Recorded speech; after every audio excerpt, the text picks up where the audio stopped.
Hello tout le monde, bonjour, bienvenue sur le récap social media. Aujourd'hui, je viens accompagner avec Léopold qui est là, donc avec lequel on va partager pendant près d'une demi-heure. Donc sur le sujet du jour, donc qui est le métaverse, les NFT, la crypto, la blockchain. Voilà, ça paraît un peu large comme ça, mais en fait moi j'ai voulu partager ce moment avec vous, avec Léo, parce que je suis tombé un jour sur une de ses vidéos, vous verrez, donc on va parler de sa chaîne sur YouTube, et qui m'a fait comprendre qu'en fait, tout ce qui arrive, le Web 3.0 comme on l'appelle, est intimement lié aux réseaux sociaux, et qu'aujourd'hui, voilà, si on doit parler de social media, dans le récap social media, il faut aussi penser à ce qui arrive et qui est déjà voilà, en marche, on va dire. Tout ce qui est Metaverse Web 3.0, et donc on va parler avec Léo. Bonjour Léo, bienvenue sur la Cap Social Media. Merci. Comment vas-tu? Ben nickel, et toi, comment tu vas? Bah ouais, impeccable, très content de t'avoir pour ce live. Ouais, moi aussi. Je vais regarder tout de suite donc si on a des personnes donc qui sont connectées notamment sur LinkedIn, puisqu'on est diffusé en direct sur LinkedIn. Donc je vois déjà, il y a Sylvie. Bonjour Sylvie. Oui, c'est Sylvie Lartigue. Voilà, c'est des confrères en fait, donc dans le domaine. Elle est d'ailleurs, pour tout te dire, donc Sylvie Lartigue, donc elle est responsable digital. Salut Sylvie. Content stratégiste, je relis son intitulé de poste, et social media manager à l'INA.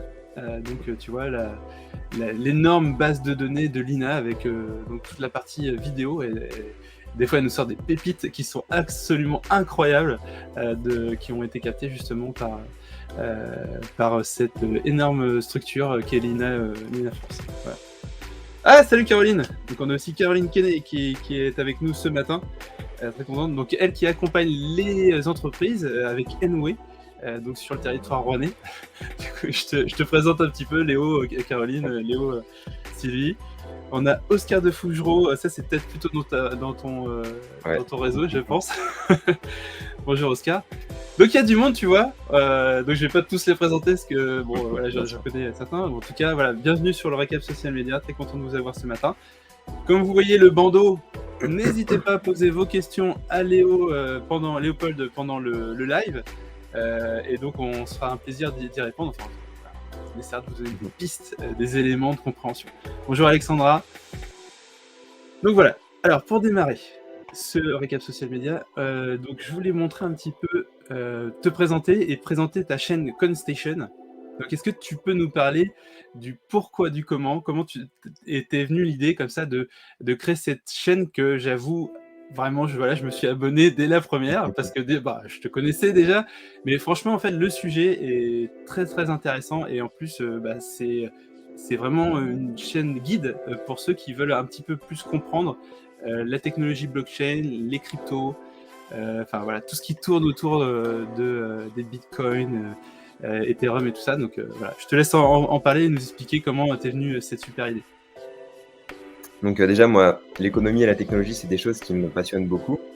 Donc c'est ce que j'ai étudié, notamment avec Olivier, on était dans la même structure. Donc j'ai un master en management, donc à Neoma Business School, c'est comme ça qu'on s'est connus tous les deux. Et ouais, l'économie, c'est quelque chose qui m'a toujours beaucoup intéressé. Et j'ai commencé en fait, il y a à peu près 2 ans, à créer une première chaîne YouTube sur un sujet totalement différent. Et en fait, on va dire ma passion pour les crypto-monnaies qui date depuis 2017, et le fait que j'avais commencé aussi sur YouTube, je me suis dit, voilà, j'ai envie de lier ces deux choses, de faire une chaîne YouTube, parce que j'avais déjà de l'expérience sur YouTube, et en même temps de parler d'un sujet qui me passionne énormément, les crypto-monnaies. Et c'est comme ça que CoinStation est né, donc ça fait un peu plus d'1 an. J'ai lancé ma première vidéo, c'était en mai 2021. D'accord. Voilà.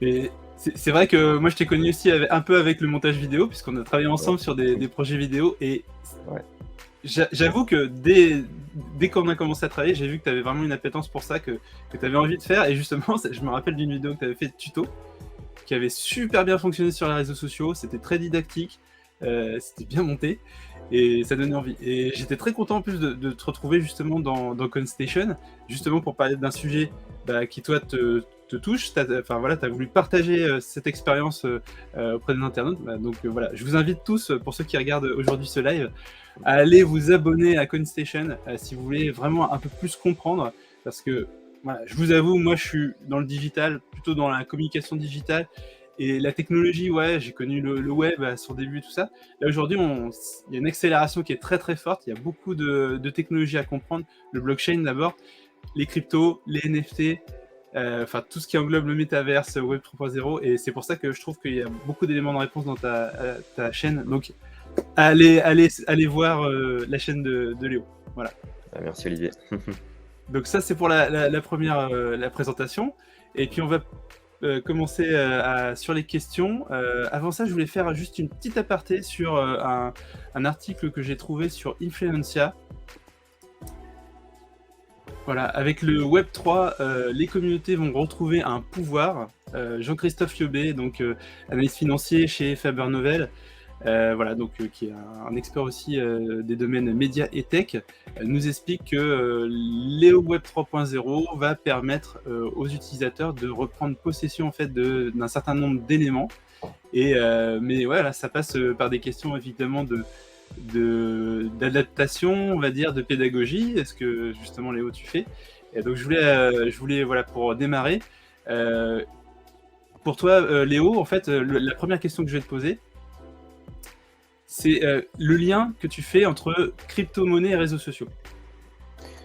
Bah pour moi, en fait, il y aurait, les réseaux sociaux, c'est un très très fort outil pour faire connaître des cryptos et des NFT. Ouais. Je sais qu'à chaque fois, moi personnellement, quand je vais regarder un projet, les deux choses que je vais regarder d'abord, c'est le compte Twitter et ensuite le Discord.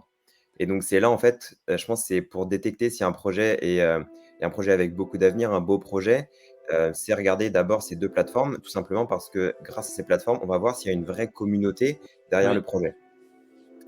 Et donc dans les cryptos, forcément, c'est quelque chose d'assez récent, on va dire, donc c'est pas encore très, très bien régulé.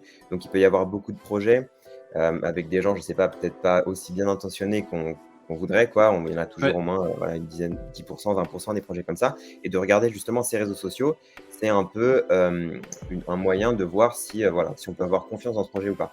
Et notamment le Discord, si on voit qu'il y a des gens qui, par exemple, créent des propres GIFs ou des mèmes par rapport à un projet crypto, un projet NFT, on peut se dire, voilà, c'est des gens vraiment engagés qui, qui croient dans ce projet et qui vont créer en fait du contenu autour de ce projet. Et ça, c'est des très bons signes qu'on peut uniquement trouver sur les réseaux sociaux. Et après, sur Twitter, ça va être aussi voir justement aussi l'engagement de la communauté, voir un peu toutes les actualités. Souvent, ils vont les publier sur Twitter. Donc, c'est vraiment les deux choses à regarder, c'est le Discord et le Twitter. Et chaque projet, en fait, crypto NFT a ces deux plateformes et communique sur ces deux plateformes. Et aussi, vas-y, oui, vas-y. Non, mais en fait, la question, c'est Discord et Twitter. Pourquoi ces deux réseaux particulièrement tu penses qu'il y a quelque chose qui est lié à l'ADN des cryptos Ça, c'est intéressant. Par rapport à Twitter, je pense que déjà, les crypto-monnaies, c'est quelque chose qui avance très vite. Donc, je pense que Twitter, c'est un réseau qui est fait justement pour de l'information qui avance aussi très, très rapidement. Donc, je pense que c'est quelque chose qui fonctionne très bien pour justement des news, des choses qui sont, voilà, les crypto-monnaies, c'est 24 heures sur 24, de samedi à dimanche, ça s'arrête pas. Donc, je pense que Twitter, c'est un bon réseau pour ça.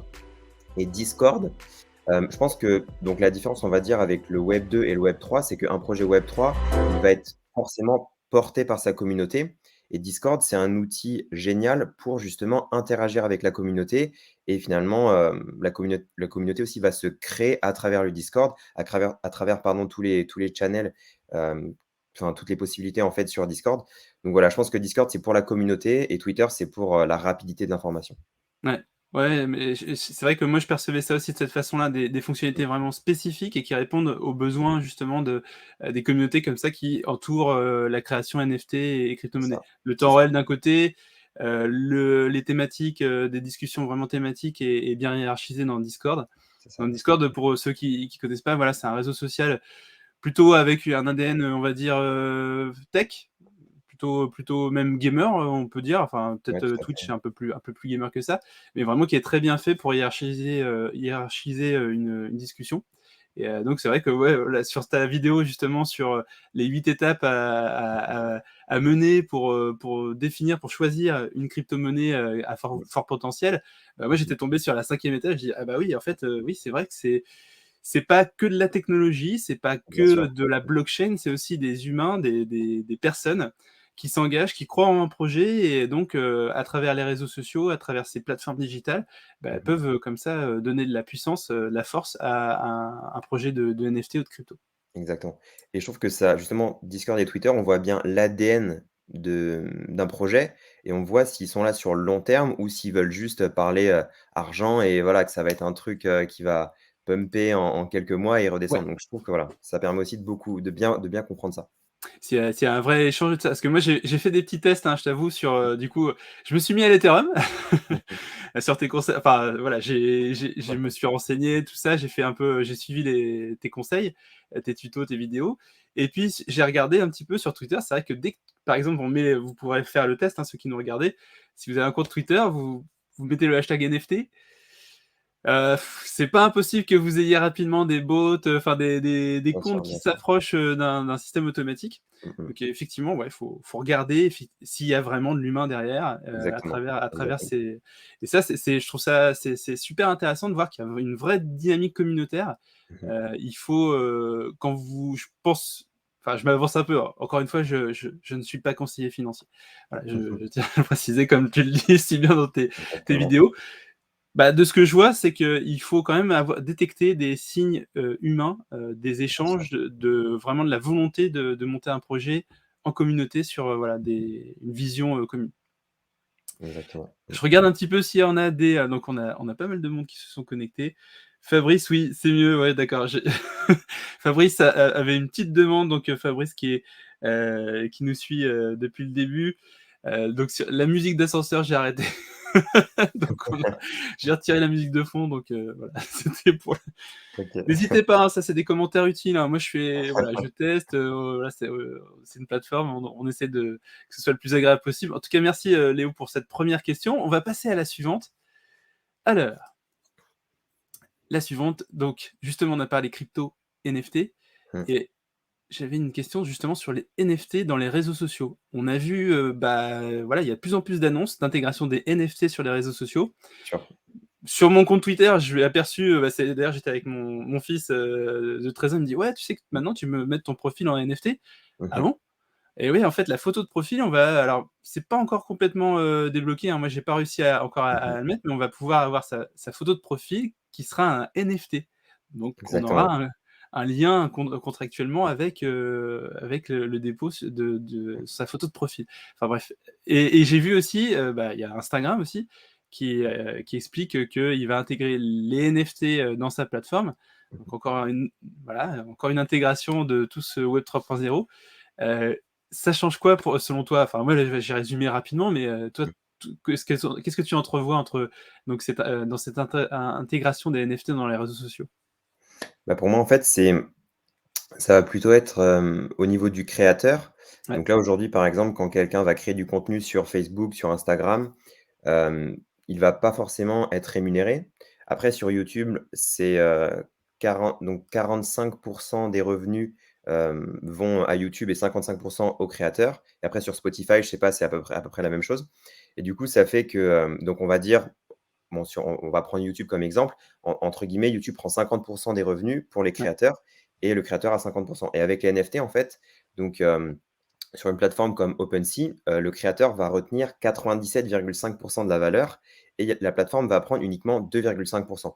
Donc je pense que justement ce qu'apportent, les NFT, ça va être une nouvelle répartition, entre la plateforme et les créateurs de contenu.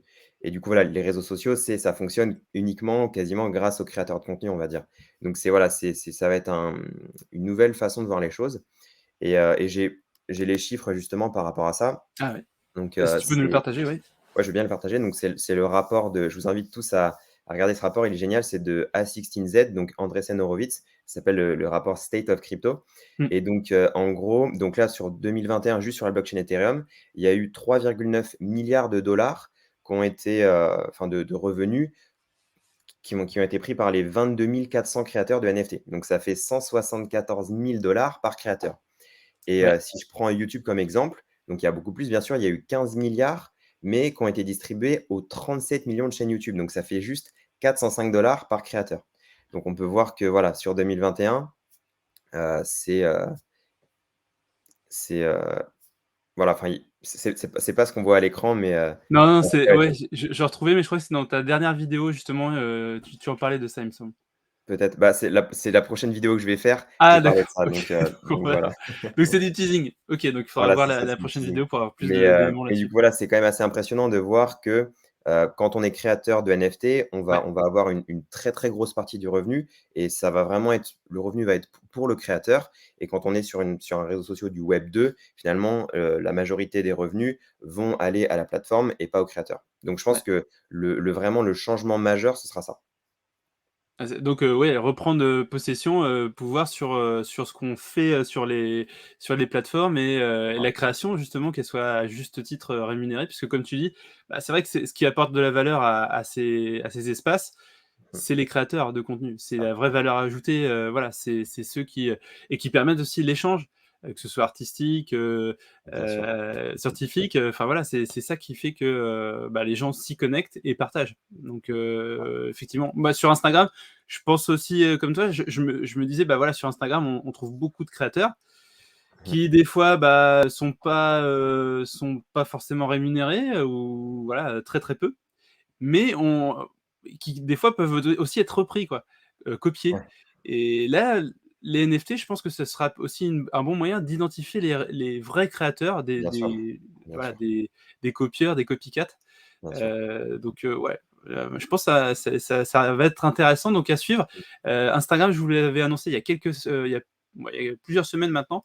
C'est vrai que le NFT, on l'attend, je pense que pour, que ce soit, voilà, les artistes, je pense qu'il y a vraiment quelque chose, il faut regarder, si vous avez un compte Instagram pour, diffuser vos œuvres, bientôt, vous pourrez les diffuser sous forme d'NFT et là, ça rentre complètement, ça change complètement le modèle. Donc ouais, effectivement. Je regarde, il y a des questions, justement Léo, pour toi. Donc première question, je vais partager avec toi sur Mhm. l'écran. Question d'Alexandra Capadoro. Merci Alexandra pour cette question. Que pensez-vous des PI, Stanford University? Alors je t'avoue, je ne sais pas ce que c'est que les PI. Est-ce que tu peux Je ne sais pas non plus, donc Ah! Alors Alexandra, est-ce que tu peux nous préciser, ce qu'est les PI? Parce que ça peut être, intéressant si on peut, y répondre. Alors sinon on va passer à l'autre question en attendant que, Alexandra nous précise sa question. Donc on a Sandrine Andro. Voilà, Sandrine Andro qui nous, pose la question: «Quel type de contenus sont-ils créés via ces NFT? Quels sont les plus rémunérateurs?» alors aujourd'hui, on va dire les collections de NFT qui ont le mieux marché.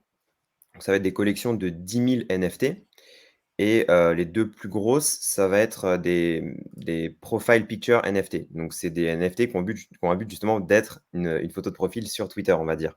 Donc les deux plus grosses, c'est Bored Ape Yacht Club et CryptoPunk. Ouais, Et donc ça je Bored connais. Ape Yacht de quoi? CryptoPunk, je connais. Voilà, CryptoPunk, c'est la toute première en fait. C'est ce qui a lancé on va dire cette, mode des profile pictures, qui a été créée donc CryptoPunk, c'est en 2017. À l'époque, en fait, tous les CryptoPunk ont été distribués gratuitement, donc c'était vraiment un test et aujourd'hui, voilà et le plus cher a été vendu 23,4 millions de dollars. Donc ça veut dire qu'il y a quelqu'un qui l'a reçu gratuitement en 2017 en mode test et s'il l'a gardé, bah, voilà, il aurait pu le vendre, enfin, plusieurs millions de dollars. Donc c'est assez impressionnant et la deuxième collection, donc c'est Bored Ape Yacht Club. C'est aussi des photos de profil, mais il y a énormément d'utilité qui est ajoutée. Donc, il y a par exemple, enfin, plein de groupes privés, des événements privés, des airdrops. Donc, ça veut dire qu'on va donner gratuitement aux possesseurs de NFT soit des crypto-monnaies, soit de nouveaux NFT. Donc, voilà, c'est ces 2 collections, on va dire, et c'est ce type de contenu qui a le mieux marché. Après, il y a d'autres choses aussi. Je sais qu'il y a Artblocks, Curated. C'est une très, très grosse collection et là, ça va plutôt être des artistes, digitaux qui vont faire des petites collections. Ça peut être de 5 ou 10, c'est pas du tout de 10 000, mais voilà, donc là, c'est aussi une très, très grosse collection et c'est vraiment, plus artistique. Donc on va dire, voilà, les 2 choses, si je pouvais résumer, c'est, des photos de profil Ouais. et de l'art digital. Et l'art digital, c'est donc, tu as les formats, on va dire images, fixes, mais tu as aussi tout ce qui est, 3D, enfin, Bien sûr, ouais, j les vidéos aussi, enfin il y a plein, c'est ça, voilà, tout ce qui rentre dans la création de contenu, quoi. C'est pas juste, exactement. bah, les profils des singes, qu'on voit partout, Bien quoi. sûr, bien sûr, bien sûr. C'est pas que ça. Il y a vraiment, tout un échantillon. Et C'est ça. puis aussi, ce qui va arriver, on parle de 3D, bah, enfin, métavers et tout ça, l'intégration, de ces, voilà, Mmh. ces éléments, donc cet art digital, dans le métaverse, donc crypto, NFT, métaverse. On y arrive sur la question suivante. En tout cas, merci, Sandrine pour, cette question et puis peut-être qu'on va retrouver Alexandra un petit peu après. Et donc la 3e question, on est déjà à la 3e question? Oui.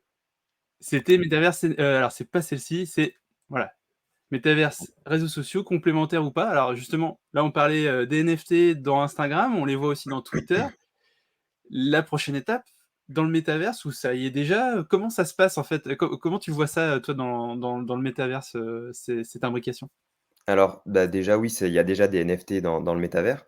Bien sûr, enfin, ça dépend. Le métavers, c'est un mot assez global, on va dire. C'est un Ouais, on peut appeler ça un peu comme un Sims, on va dire, Ouais, où du coup on peut être un avatar et avoir une seconde vie en fait. Il y en a Second plusieurs, on Life. va dire, voilà, exactement.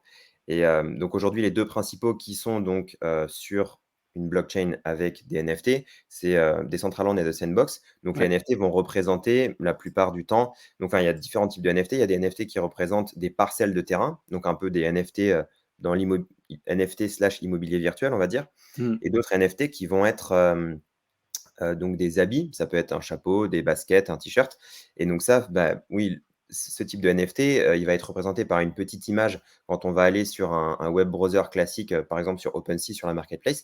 ouais. Mais dans le métavers, ce NFT, il est représenté en 3D par, l'objet, en fait, sur son avatar.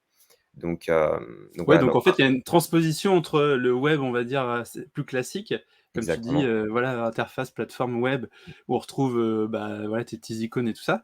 c'est ça. Et l'intégration directe dans le métaverse. C'est vrai que la dimension aussi, ça j'avais, perçu ça dans une de tes vidéos où on explique, les NFT immobiliers, comme tu dis, d'espace en fait, voilà, où on peut en faire, ben, des clubs, privés où, les gens peuvent échanger, des données, des informations. Exactement. Ça fait penser à Second Life. Moi, je me rappelle Second Life, il y avait comme ça, même, sans les citer, mais des partis politiques qui avaient, leur, leur pas leur club, mais voilà, leur centre, névralgique, quoi, mais du coup, qui était entouré aussi de détracteurs. Enfin bref, c'était c'était Second Life. Et là, effectivement, on retrouve cette, dynamique, d'espace comme ça, géré, intégré, enfin, à travers des NFT, ouais, effectivement, C'est ça. effectivement. Et pour du coup répondre à la question réseaux sociaux, je Ouais, pense que, bah, on va dire que dans le web 1, au tout début, c'était juste, s'envoyer quelques emails, des forums. Donc c'est mmh, des choses qui étaient vraiment, on va dire, c'est les premières formes de réseaux sociaux, mais pas du tout ouais, c'est ça. immersifs. Après dans le web 2, finalement, on peut partager beaucoup plus de contenu, donc que ce soit photo, vidéo, on peut commenter et cetera. Donc ça va être plus immersif qu'avec le web 1, et le web 3, je pense qu'un réseau social du web 3, ça pourrait être typiquement justement un métavers qui va être encore plus immersif, où finalement on va être représenté par un avatar, mais du coup on se connectera sur ces plateformes, justement pour discuter, pour échanger, et ça va, voilà, ça va être juste un peu, un métavers, c'est un peu aussi, on peut dire, comme une forme de réseau social, mais beaucoup plus immersif que ce Ouais. qu'on connaissait avant. Donc en fait, finalement, ça va être complémentaire. On Mmh, va enfin, de ce qu'on perçoit enfin, moi, c'est mon avis, je pense que on va garder un petit peu les différents modèles, les modèles, actuels du passé et puis, immersifs et bien progressivement, sûr, peut-être qu'il y en a un qui va gagner, sur les autres. Bon, ouais, ça tout dépend aussi, bah, comme tu dis, bah, des communautés, qui s'attachent au projet, qui développent des choses, des contenus, des NFT, enfin des monnaies et tout ça.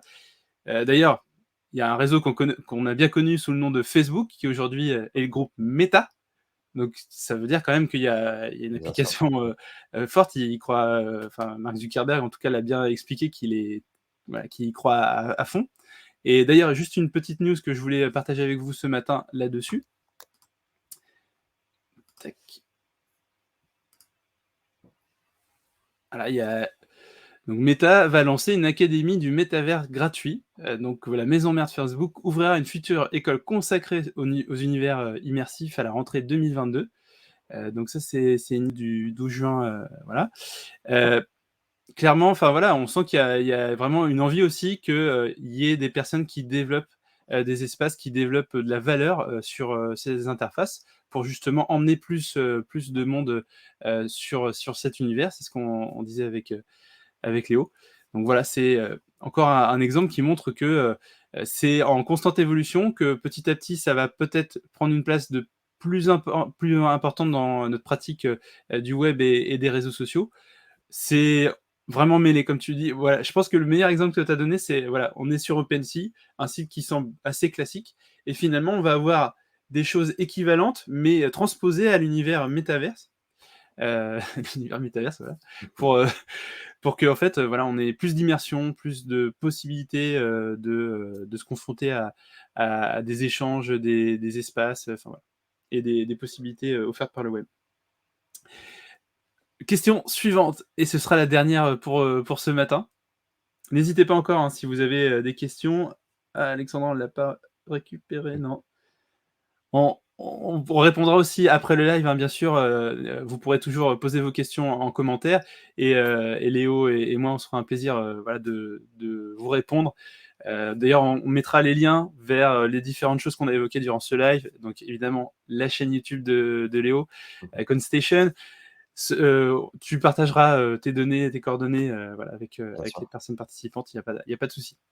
Donc, dernière question, donc le métaverse, NFT, crypto, quel est l'intérêt pour une entreprise et comment les investir? Parce que là, on a parlé beaucoup de communautés, qui Mmh. portaient des projets, de crypto-monnaie, de NFT, l'intégration de tout ça dans le métaverse, donc là, l'aspect vraiment communautaire.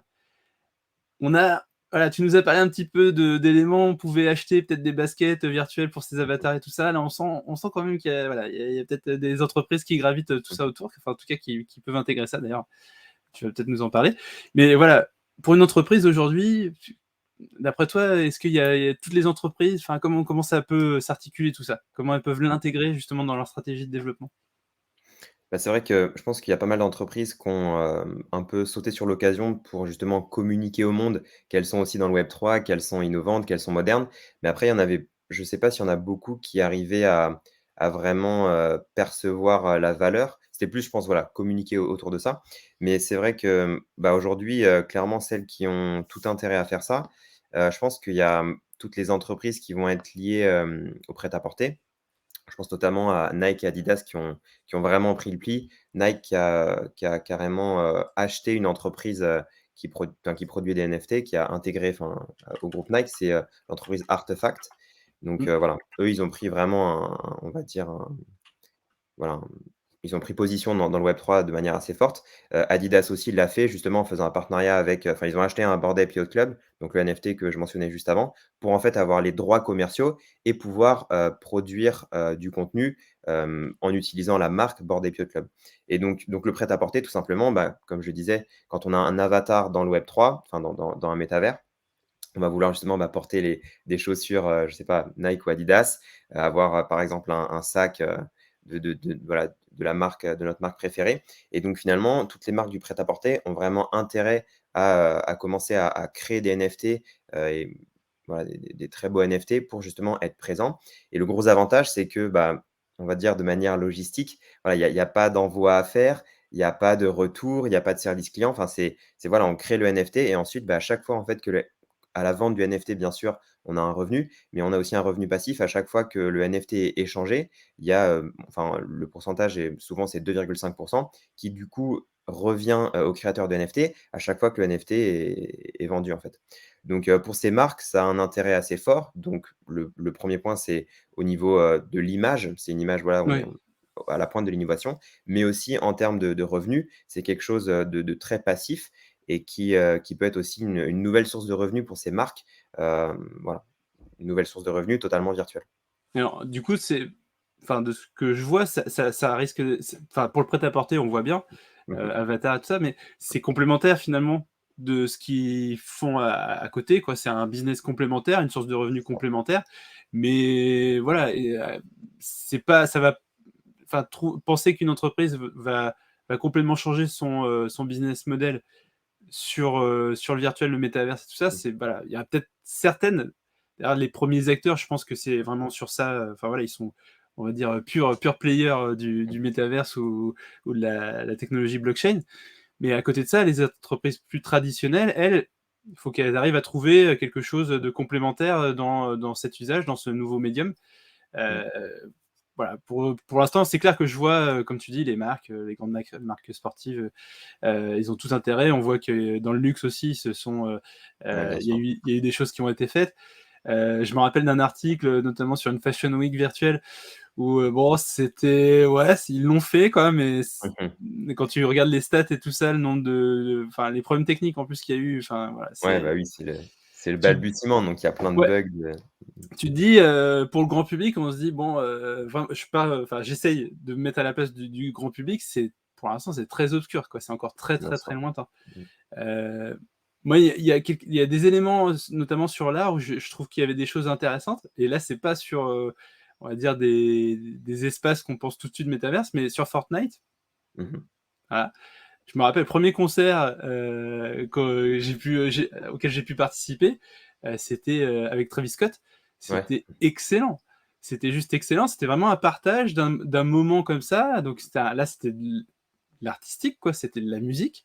Mais on voyait, quoi, ils avaient placé tout ce qu'il faut pour mettre bien en avant l'artiste, son label, enfin tout ça, tout était bien organisé. Là, c'est clairement, je me dis, ouais, effectivement, il y a vraiment quelque chose qui se passe. C'est un élément complètement nouveau. On va aller voir des artistes se produire pour un show exclusif, mais dans un truc virtuel. Ah Et ouais. il y avait du monde, il y avait du monde. Donc, Mmh. on peut imaginer, ouais, demain, des événements sportifs.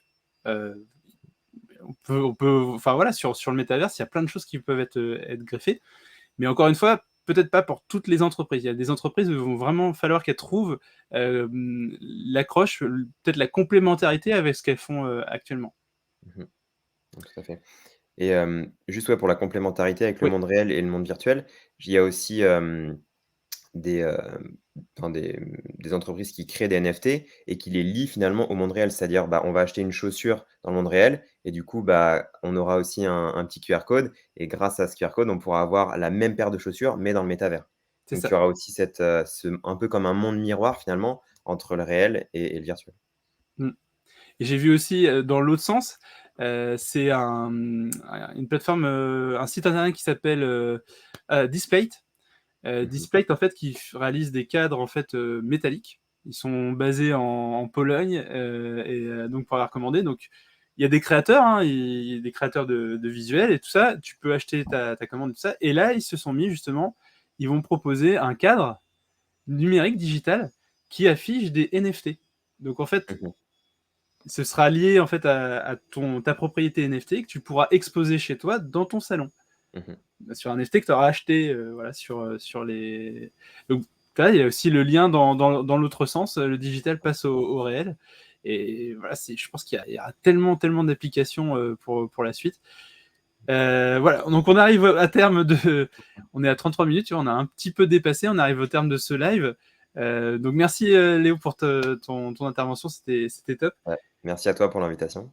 Voilà, et puis bah, on répondra à Alexandra dans les commentaires, elle a précisé justement sa question, mais voilà, le live arrive à son terme. Merci à tous d'avoir participé, et puis bah, je pense qu'il y a encore beaucoup de choses à dire sur tout ça, tout cet univers qu'on a essayé d'expliquer un petit peu, décrypter avec toi, Léopold, ce matin. Puis voilà, bah, on se dit à très bientôt donc dans le récap social média. Passez une très bonne semaine. Bonne semaine à toi, Léo. Et puis on se retrouve pour un prochain live. Merci, ouais. Au revoir, bonne Au semaine. revoir.